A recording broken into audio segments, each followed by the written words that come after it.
Okay, let's get started. Welcome everyone to this session on how to set up and run an across relay bot. This is our second workshop.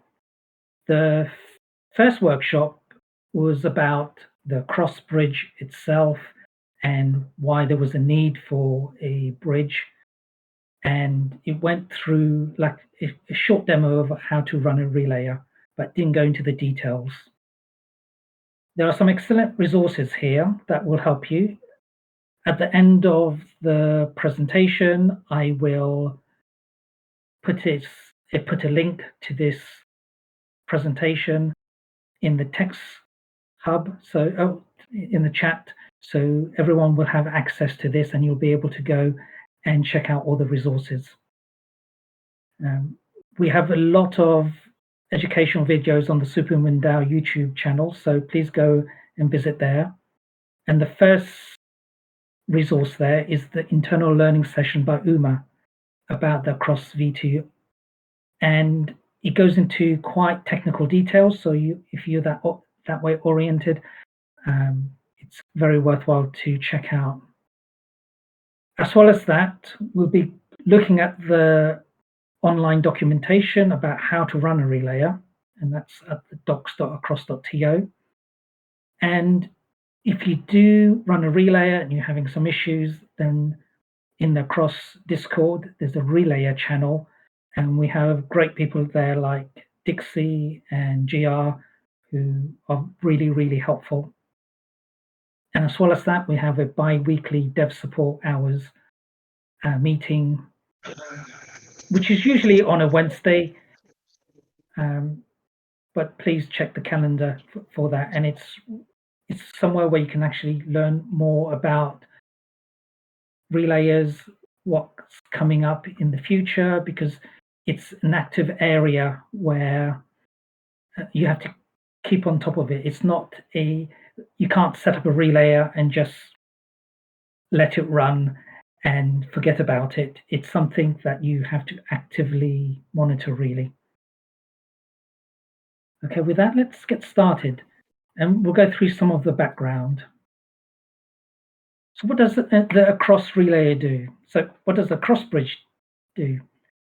It essentially allows people to move tokens from Ethereum, so layer 1, to Optimism, Boba, Polygon, Arbitrum, and these layer 2s, but also between the layer 2s themselves. And the way the relayer works, it provides like short-term loans. So when a user wants to go from one chain to another chain, they will deposit, and your relayer will be looking for these deposits and try to fill them on the other chain. So the relayer is there just always looking out for deposits and where they can actually do the fill.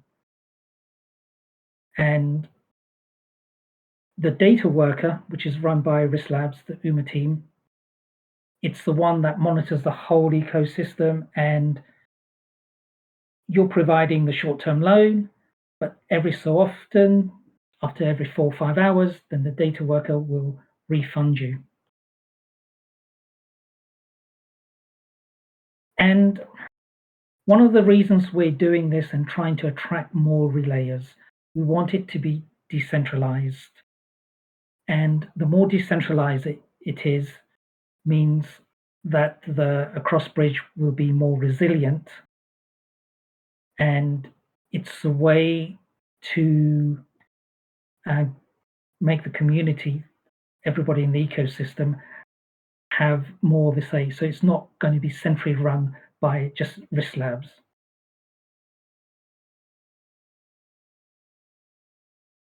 There are some considerations if you want to run a relayer, and the top one is capital outlay. So a lot of people think, okay, great, I want to run a relayer, and I have a spare machine, I want to put it on. So great. But you do need some capital. And maybe you need 1 ETH, or 1,000 USDC, which is what I started with. So you need some kind of capital to work with. If you had 100 USDC, that's probably not going to be enough, uh, because you need to fill deposits. And if you've only got 100 USDC, then if something comes along with 200 USDC, then your relay is not actually going to be doing anything. And of course, like most things, the more capital you start out with, the more potential you have of getting um, getting a profit out of this. I don't know what the profitability is right at this minute, but when they first started out 2 or 3 months ago, or when I first started out on USDC, you were talking about 20 to 30% return on capital, so that was pretty good, and that's for USDC. And I do have noticed a couple of people on here who are running relayers. It would be great if um, they can interrupt me now or interrupt me later on when we're doing the demo to say what their experiences are in terms of profitability, because I'm sure we all have slightly different setups and on slightly different chains, and it would be great to find out. You are using a digital wallet, so your relayer has to have a contact with a wallet, and on most of the chains like Ethereum, you're going to use ETH.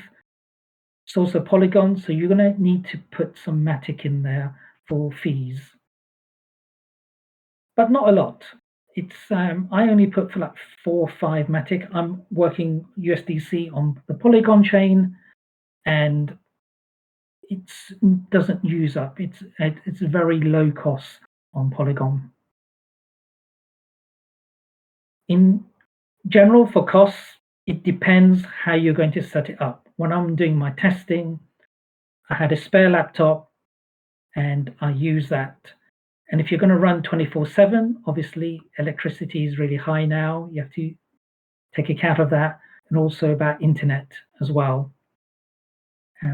If you want to get more serious about it, of course, you can use a cloud platform. So you can run a VM, but as we'll see in terms of um, the machine that you need, the RAM memory is very important. And if you're running on a VM, that can be very expensive, maybe $60, $80 per month.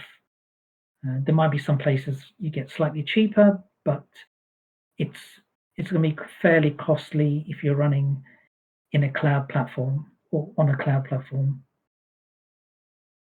And another thing that you probably would not realize at the beginning is because you're looking at the different blockchains and you need to look for these deposits that people are doing so you can fill them, you need a node infrastructure provider.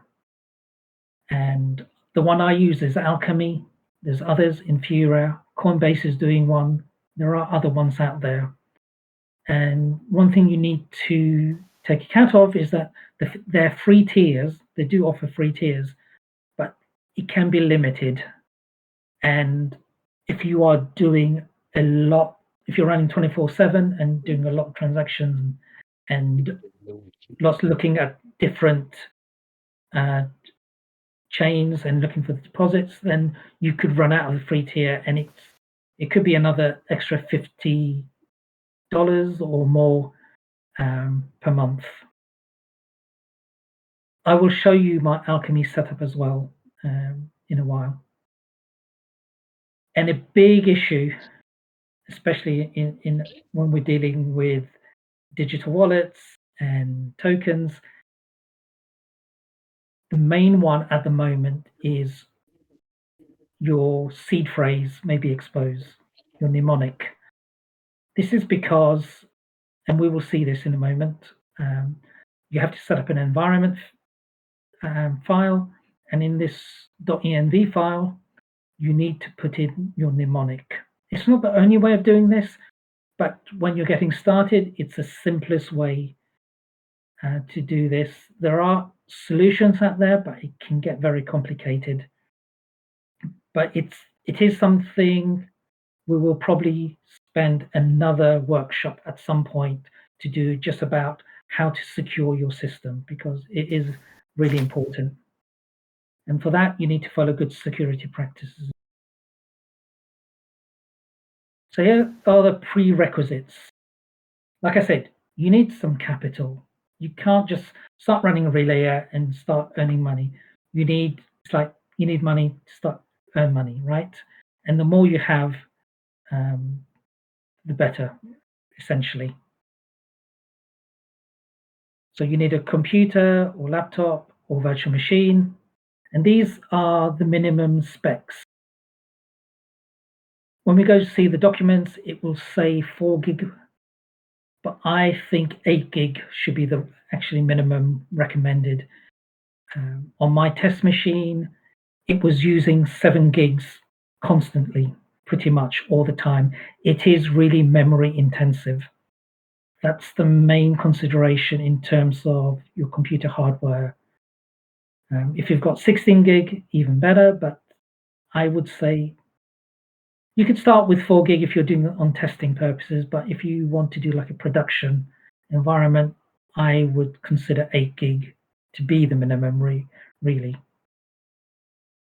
And the OS, it's Linux essentially, or Unix-like. And I will show you my setup at the moment because I'm running it under Windows. And like I say, you need an account with Alchemy, Infura, or another node infrastructure provider. And you should be able to be comfortable using like a command line and playing around with config files.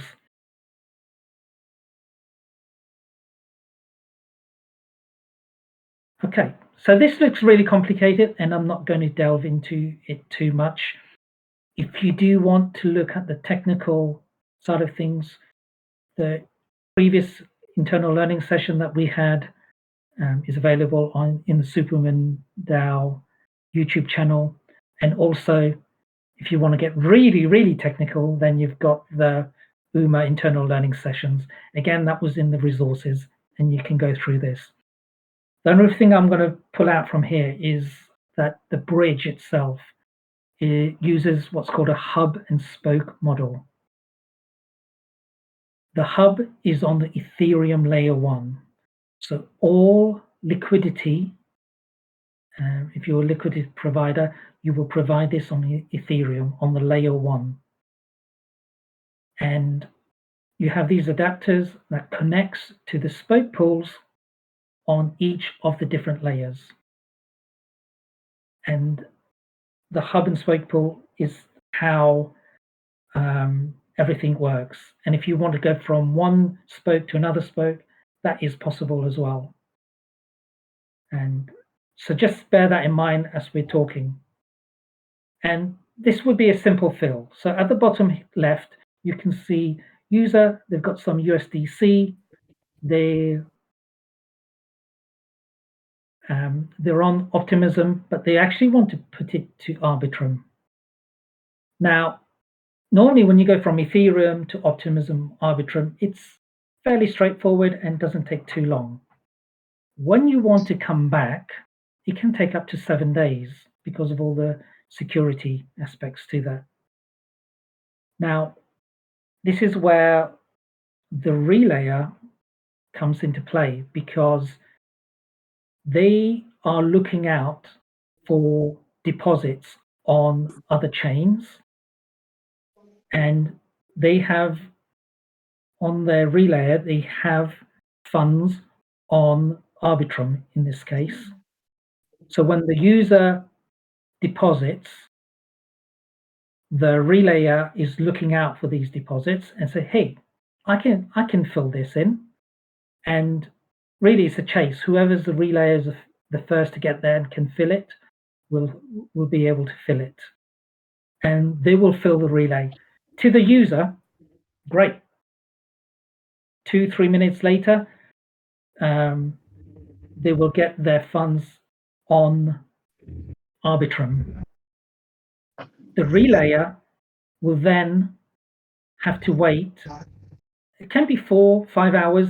I've waited longer sometimes as well for the data worker to actually give you back your funds, so then you can actually relay it out again. So this is the way for the user that they can bypass this secure measure for the 7-day waiting period to get their funds back, and it's a really clever way. I'm just going to stop very quickly there before I move on. Does anybody have any questions at all?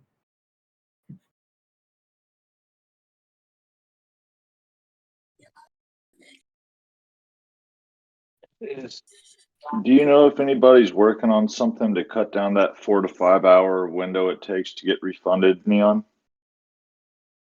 Right. So the data worker is trying to be efficient as well, right? So I think if there's going to be a lot of activity on the bridge and lots more people are using it, then that time will go down. Because essentially what they want to do, the data worker, the reason why there's this gap is they do bundles. It's called bundling. And you've got all these different deposits and fund it, and they have to refund everybody. If they're doing that really quickly, they're using a lot of fees to refund people. So if they can do it in kind of bigger transaction by bundling all these transactions together, it actually makes it much cheaper, much more efficient. And that's the reason why there's this kind of delay. So the way that would speed up, I guess, is if there was a lot more traffic. But yeah, it would be great for smaller users if it was like, for example, there's been thing when my 1000 USDC has been used up, and I'm waiting like 4 or 5 hours before I get the funds back for me to be able to fill another relayer. This is where if you had 10,000 USDC, then you'll be able to fill in more relayers. But we'll talk a bit more about which chain you should be on and how to kind of optimize your setup to be able to be more profitable. Hope that's kind of answered your question. Yeah. In your eyes, does it make sense? I guess if you have a decent amount of capital, to actually run 2 relayers, just because of the fact that 4 to 5 hours, there's a lot of lost opportunity there. There's no reason to run 2 relayers because you can put the funds in there and you can actually be monitoring all the different chains. And you can be operating on Optimism, Polygon, Arbitrum, all of them at the same time. So as long as you have the funds there, there's no reason to run 2 relayers. You can do all done on my thinking is that once that the first one is in that waiting period, you still have the second one available to. Yes, but it depends. But I guess you're right. That's determined on how much funds you are. If you put 1000 USDC in both of them, then yeah, you're right. But why not put 2000 USDC on one of them? Because then that will do the 2 fills.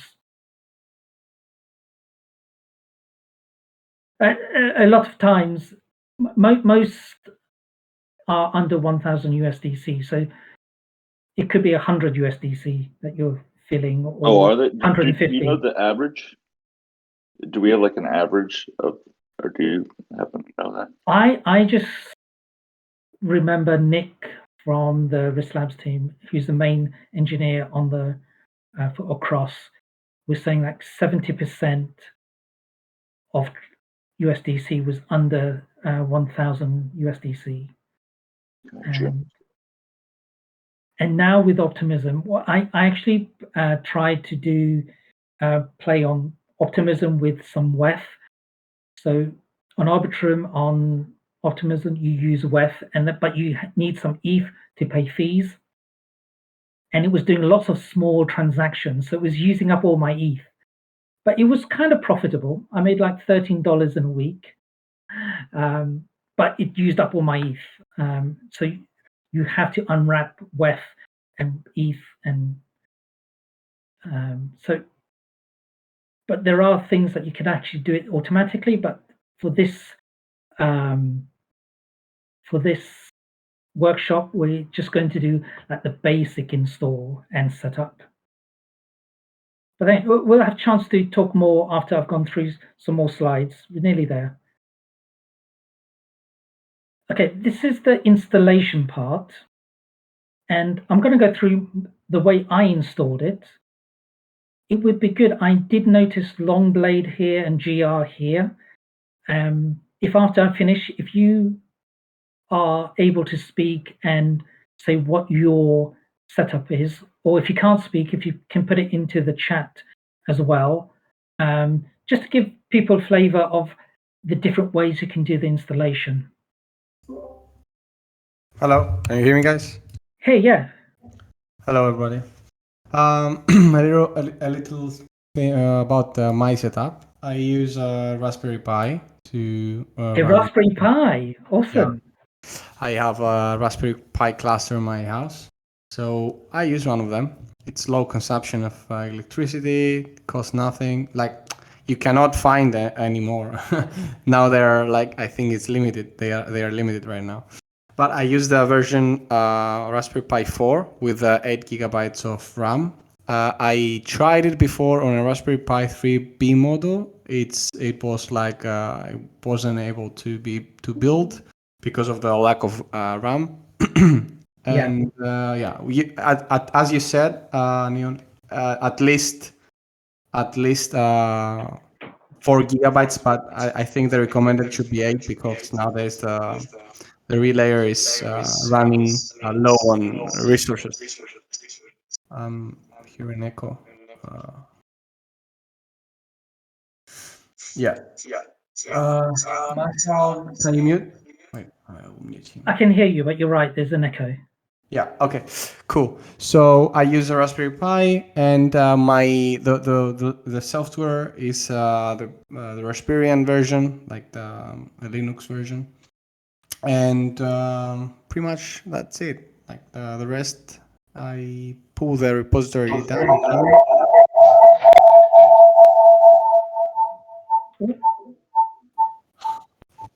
What's going on? I don't know. Did you have any issues when you did the setup on Raspberry Pi? Yeah, at first I had like issues. I remember quite what issues. Yeah, I remember after an update. I don't think I have issues related on Raspberry Pi because I set it up on the model 4, which is like very compatible with it. But if I only encounter any issues, you guys, for the latest version of the relayer, you need to have Node version 16, not lower than that. Don't use 15. There are some issues with that. 14 doesn't compile at all, and 16 is the main LTS version right now. But most of the systems out there still, if you just do, for example, apt-get install, let's say Node, it will install the 14 version, which is you couldn't be able to compile some of your code. Okay, it would be great. We'll have a little discussion and in a while, and it would be great to get a bit of your experience about how you, because I'm going to go into the env file and how you went about configuring that as well. So, and please stop me at any point if you have something else to say about something I'm talking about, and that goes with anybody else who's running a relayer as well, because I know my experience, but it'd be great to get other people's experience. But thank you for that. I'll just explain a little bit about my installations. So I use the Windows subsystem for Linux, and I found this video. Again, this presentation will be available after the workshop, and it goes through everything you need. So how to install WSL, Windows Subsystem for Linux, and as Longley was saying there, you need to install Node, and you need Yarn and VS, and I use VS Code as well for playing about with environment variables. So, and if you go through this YouTube video, it actually is a very good explanation of how to go about doing that.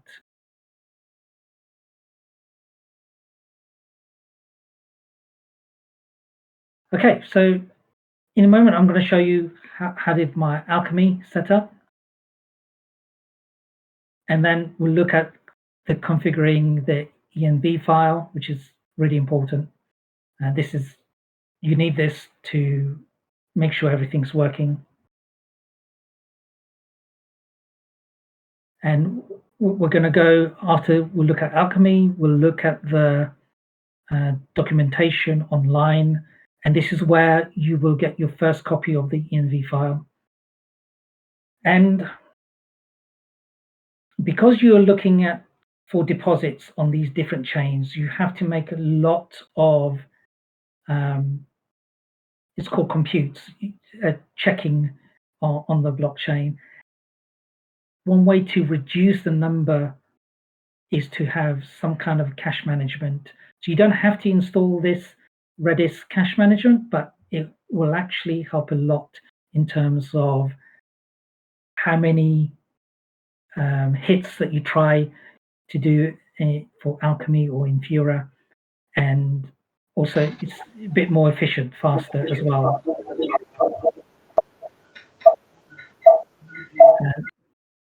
And then we're going to run the relayer bot and go live.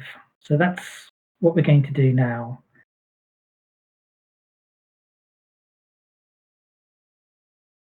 So let me come back to you guys.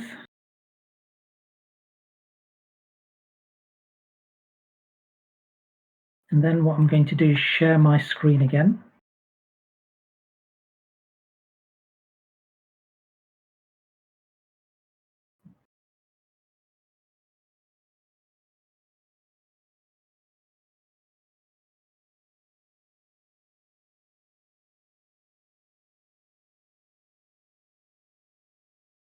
Okay, can you see my running a relayer?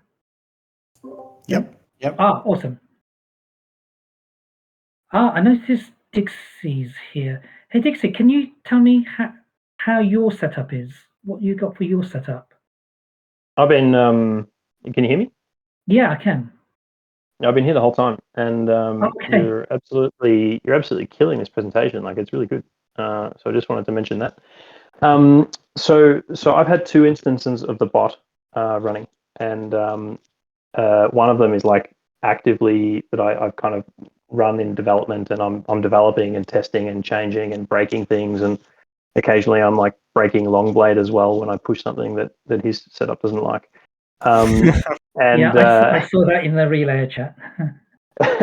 and so generally, in terms of the resources, like I wrote a little bit in the text section there about the different like kind of execution environments that I have. So I have like a virtual machine, which is pretty limited in terms of resources. And when I'm not actively, like, it was kind of sitting in the background, and it can just run. And like, if you're not actively using the machine for anything else, then you can get away with pretty limited spec, especially in terms of CPU. So if anyone's like got maybe like a little bit of spare computing resources on another machine, they might be able to get away with just spinning up a virtual machine, and then you don't need to buy any hardware or anything like that. In terms of the profitability, it's basically something that's a bit in flux, and it's kind of a pretty competitive bridging landscape at the moment. So Risk Labs is kind of pursuing a bit of a kind of a strategy to make the bridge really accessible to a lot of users, and that basically means trimming down on fees. And because the relaying, like operating a relayer bot, it's a competitive landscape. Like when one party starts to trim down on its fees, it makes it a bit more difficult for others to kind of capture some of those fees. So it's basically like that's an initiative that's happening at the moment. And I think that basically there's kind of like ongoing work, and I'll say, like, I don't know if this is a term, but like we're doing like blockchain research in bridges about like what are the kind of suitable fee models, and what are good strategies for people to kind of be able to participate in this ecosystem, and be rewarded for their effort in terms of their time and their capital cost, and their expertise to be able to run this, because it does require some kind of capabilities and competences. And it's basically just we're trying to understand how do we balance all of those whilst delivering a really good, smooth, fast, cheap user experience for the users of the bridge, and kind of just trying to balance those two things. So I think that the profitability stuff is basically like it's moving, and it's changing, almost like every couple of days. We'll make kind of a tweak. We might improve the code a little bit. We might adjust the fees that the front end is suggesting a little bit, basically to try and find that optimal balance. So I've just taken up a lot of airtime, and I apologize for that, but I hope that gives a little bit of context. It's all excellent stuff. And the profitability thing, we might come after this part and talk a bit more, because I should tell everybody, Dixie did help me with the presentation part as well. He looked over it, and we changed a few things for that. So thanks for that. There's a few questions that you did raise as well, which we'll get to, about, for example, which change is best to play on, for example. And we'll get back to that after this section. So thanks, Dixie. Before looking at the documentation here, I'm just going to go to my Alchemy. So you need to set up an account. I chose Alchemy because their free tier is pretty good. And what I did, I'm set up on Arbitrum, Optimism, Polygon, and also Mainnet. And I'm not running my relay at the moment, so this is all zeros. But if I go to the usage, and actually, I'll go to August.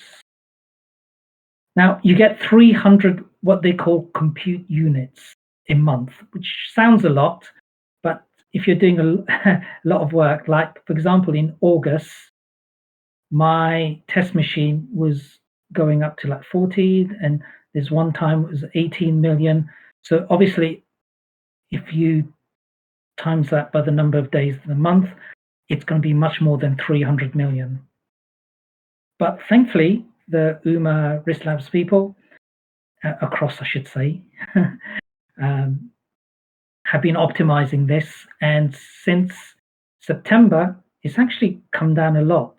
So with Alchemy, you can run this 24/7, because I tested it for like a week, running 24/7 for 7 days, and it was all under 10 million per day. So it would run on the free tier on Alchemy. I've not had experience with other node providers, but I think Alchemy's been pretty good. I can just chip in one thing here, and that is that Alchemy has really good analytics. So one thing that the bot does is it makes a lot of queries to RPCs, a lot of RPC queries to the Alchemy node, or whatever your node provider is, and sometimes it will do those in parallel, because that's actually the recommended behavior from Alchemy. And so if you get rate limited because you're making too many requests, Alchemy have this really good reporting that tells you, like, hey, you're getting rate limited, and you should, they say you can aim for about 30% like if 30% of your requests are rate limited, then you're actually doing okay. And this is configurable. Like there's some tune kind of settings in the bot that allow you to configure how many requests you'll issue in parallel. So if you are interested in understanding how to tune that, Alchemy is one good choice for that. Awesome, thank you. I've been pretty pleased with Alchemy. So we went through like the requirements, and although it says 4 gig here, I would say 8 gig. It is quite memory intensive, so you can try with 4 gig and see, but I think 8 gig is better. And this goes through again. We were talking about the installation. If you're comfortable with Node.js and Yarn, then you can go ahead and do it. But like I said, you can go to YouTube and check out. But the link in the presentation goes to a very good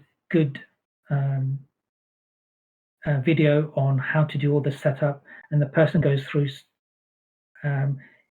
it in easy stages. So I would recommend doing that if you're. Sorry for interrupting you. Regarding please. the 4 gigabyte of RAM, it is possible to run 4 gigabyte with a system with a 4 gigabyte. Right now, I'm using 3.48 gigabytes, which is right there to the 4 gigabytes. But if you configure your system with swap memory, if it's Linux and you can configure with maybe a VRAM or hard-coded swap memory, file swap memory anyway, it is possible to have the bot running with a 4 gigabyte system if you don't have any options for more. And also close down any services that are consuming you RAM. Yeah, unnecessary, You'll be fine, yeah. Yeah. I was just going by my personal experience on using on my, and like I say, I'm using on a Windows 10 system with a subsystem for Linux. So, yeah. Right, and this is where we get to the env file. So once you've done the setup, the easiest thing is to copy and paste all this in there. And I'll go through briefly some of the setups that you would have to change. Now, the polling delay is, it will run through and depending on how you set up, you could do 30 seconds, 60 seconds, 90 seconds. Now, I was doing it really quickly. I'm thinking, right, if I do the polling delay every 10 seconds, so it will run through a loop and then wait 10 seconds and run again. I'm thinking I'm going to be fastest to the deposits. Then in one of the meetings, dev meetings, Dixie said he ran his at 90 seconds. Now, if I remember rightly, the reason is what you can do, if you wait 1.5 minutes, then you're more likely to get more than just one fill. You might be able to fill 2 deposits, but using the same gas, and it'll be more gas efficient. So you can bundle that up. So you might be able to make a little bit more. So I've been running on 90 seconds, and I think it worked. Did I get that right, Dixie? Did I explain that right? Almost. So there's basically an efficient mechanism for filling relays, and that means that if you fill 1, then you'll pay the cost for filling 1. But if you fill 2 or 3 or 4, then you don't get like a linear increase. Basically, you gain some efficiency. Yeah, exactly. So your costs, like when you're filling more relays, then your costs per relay actually drops, which is actually a really nice feature, and it means that sometimes when you have users who are depositing really small amounts and paying really small fees, if you get a large enough batch, then you can actually break even or potentially make money on filling those. And so this is one of the interesting areas of kind of research in so people can play about in the operation of the system. in terms of the delay, like the delay of the risk lab spot is also being adjusted from time to time. So it might run. I thought it was just 2 minutes. Yeah, it has historically been 2 minutes, but it might be basically turned up or down depending on how demand is and different conditions that we see. And obviously, like when it's running really fast, then the opportunities for third parties to pick up relays is relatively lower because it's basically just operating more quickly. So that's that's kind of one of those dynamic situations that we're looking at the moment. Like what happens when we speed things up really fast? What happens if we slow it down? Like how do we kind of adjust the experience of the users versus the fees versus the experience of the relayer? And so that's it's kind of an ongoing activity to monitor that. And we actually have, we have some really smart people in the team who are looking at that and doing all kinds of statistics and kind of following up to see like what makes most sense. So it's basically it's kind of a moving target, I would say, on that. Yeah, and I include you in that group of people, Dixie. I don't know about that. There's some really good people on the team, but I'm happy to be a part of it. So indeed, and one of the things you highlight there, this is a very active area of research and configuration changes and updates. So it's one of the things I said near the beginning is it's not something you set up and just leave running in the background. It does take some time, and you will need to do some fairly updates fairly often, and it's active management. So you need to be prepared to do that. The second thing here is your wallet.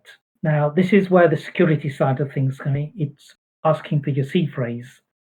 And if you're running it, especially if you're running on a test machine on your own at home, then it's slightly better. If you're running it in a virtual machine in a cloud provider, then anybody who's got access to that machine will potentially have access to your seed phrase as well.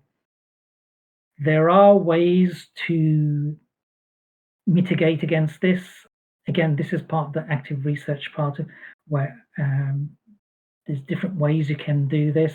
And I think we'll need another workshop or further down the line to go through this. This is for the initial, just the setup and testing.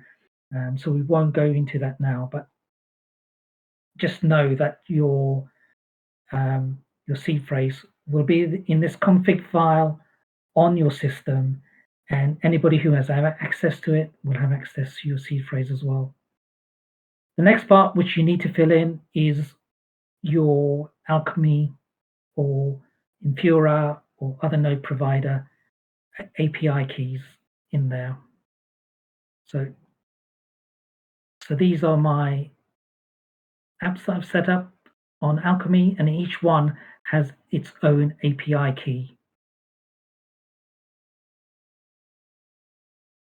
When you're first testing, you would set your send relays to be false, just for the testing period, and just make sure you've got your config right and everything's working. And then once you're happy, you set it back to true. Here it's calling the Redis cache, and that's enabled by default.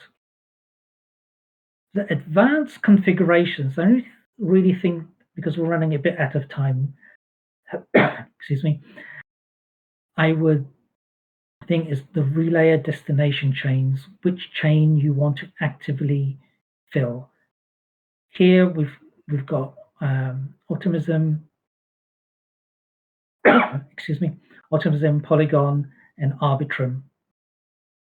So it's missing Ethereum and Boba here. For me personally, for my testing, I was doing Optimism and Polygon. Ну да, он крепкий, сильный руководитель, который руководствуется прежде всего, может быть, исключительно интересами Турции, турецкого народа. Thank you. And there's one new thing the min relay fee percentage. Can you explain a bit about that, Dixie? Because this is fairly new, right? This is newish. It's been there for a while, but the behavior of it has changed recently. So before you would specify this minimum relay fee percent, and this is actually an item that's in a deposit transaction. So the deposit, when a user makes a deposit to go from one chain to another, it specifies how much they're willing to pay as a percentage of the amount that they're sending. And previously, the validation there would say, like, is that greater than an amount? And then we would have to hope that would cover the gas cost. Now what it does is first it subtracts the gas cost from that amount, from the fee, and then it says, like, is the remainder, or the amount remaining, is it enough to meet my profitability requirements? So it allows each operator to say how much profit per amount that they send out they require in order for it to be worthwhile. And so that allows you to tune, basically, like, if you're in a really low cost environment, then you're happy to, presumably accept a relatively lower fee. Whereas if you have a high cost environment, or if the cost of your capital is high, or if the opportunity cost is high, maybe you require a higher percentage. So it just allows you to balance that and puts the control of that in the hands of the operator of the bot. Yeah, this reminds me when I first started and nothing was happening for a little while, and I basically gave away my first relay. So I made no money. I just wanted a relay. So I gave away 100%, which is not a very good business decision. So I wouldn't advise anybody to follow me. But I just wanted to fill a deposit. But yeah, it's something to play around with, and it's ongoing kind of. This is why I say you need to be comfortable in playing with the config files and checking whether, trying to make it more efficient for yourself, for your own setup. I'll quickly go through the rest of this document. This tells you everything you need to know in this documentation about, for example, the Redis, how to install it. The other parts as well, I'm not going to go into because it's more advanced. It's not necessary for the setup. But it also has here about the security considerations. So you should read this part fairly carefully, and you need to know what you're getting yourself into. But essentially, you just need to follow good security practices. Okay, so I'm going to come out of here.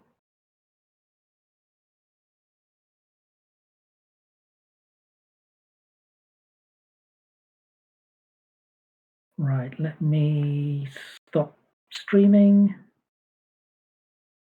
And then I'm going to share my other screen.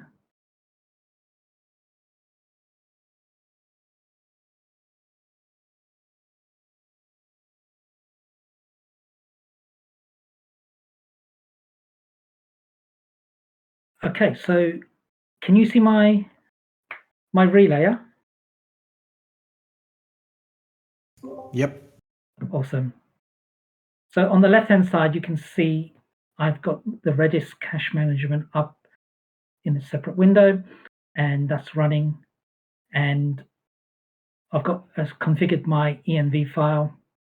I had an issue where my system was just kept crashing, and I changed the mode max currency to like 50 and then 75, because I think, again, it was actually using a lot of memory. And I'm just going through here. Are you running? Oh, sorry for interrupting you. Sure. Are you running the relayer on the left, or the Redis on the left, and you have an open window with that? This is just for demo purposes. Normally, I don't have no. Oh, okay. Yeah, it's just to show that I'm running the Redis cache management. Do we have information of how you can run Redis in the background for the docs? Do you have such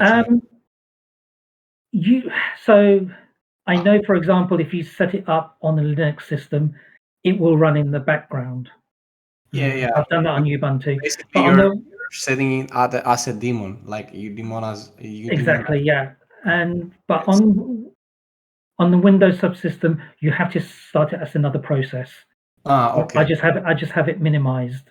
Mm-hmm. So I have two windows, and usually I just have the Redis just minimized, and it works fine. And that went a bit quickly, but is it possible to expand the screen a bit, because one can't see really much? Is that possible? I don't know. No, this is just a video. Okay. No. Sorry, this is a video. So what I wanted to show was just that I'm running on Optimism, the relay destination chains, Optimism, Polygon, and Arbitrum there. And actually, we're running a little bit out of time. I wanted a few questions, but so on the command line, I've got ts-node, it's a node thing, and node application.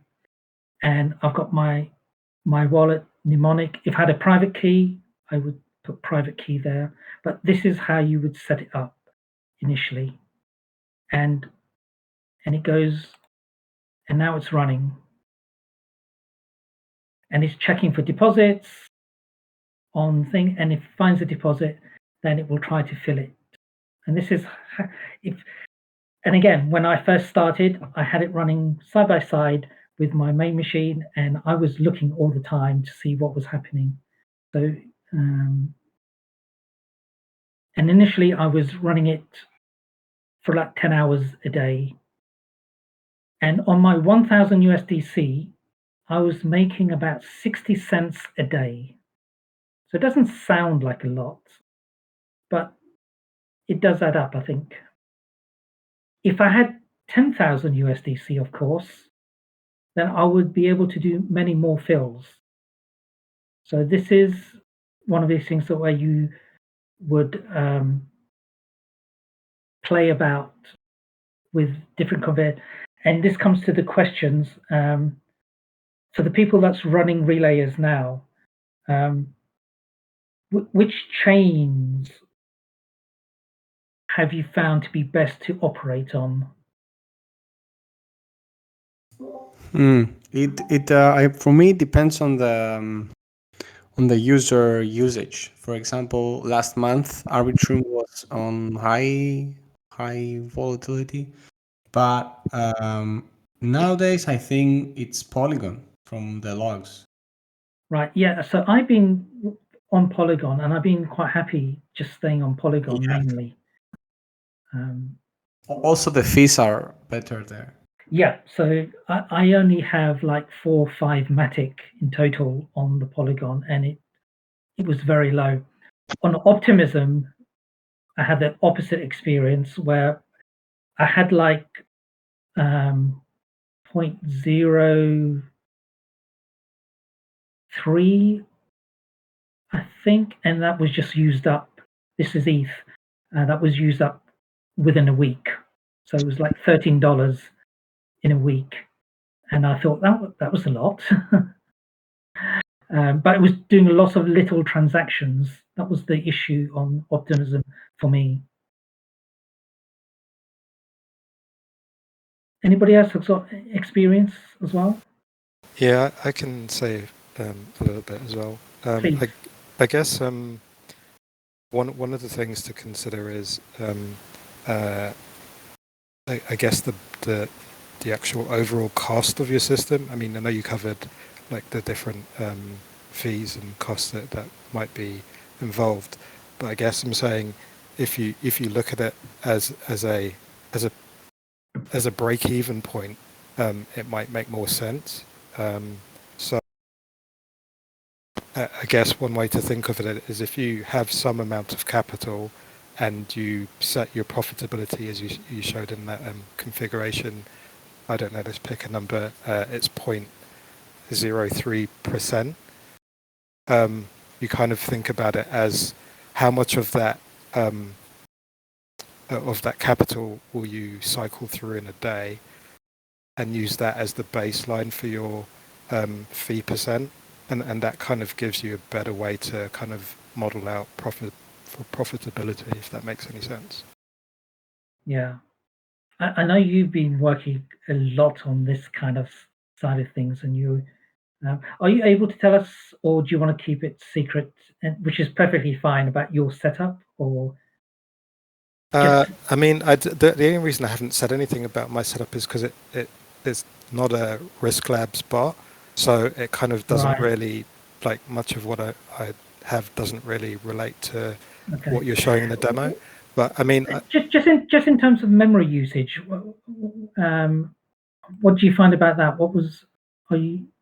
Yeah, so I mean, as I said, my bot is completely custom code, so I don't have a lot of the same functions, and so, for example, the concurrency settings that there are in the Risk Lab bot don't apply.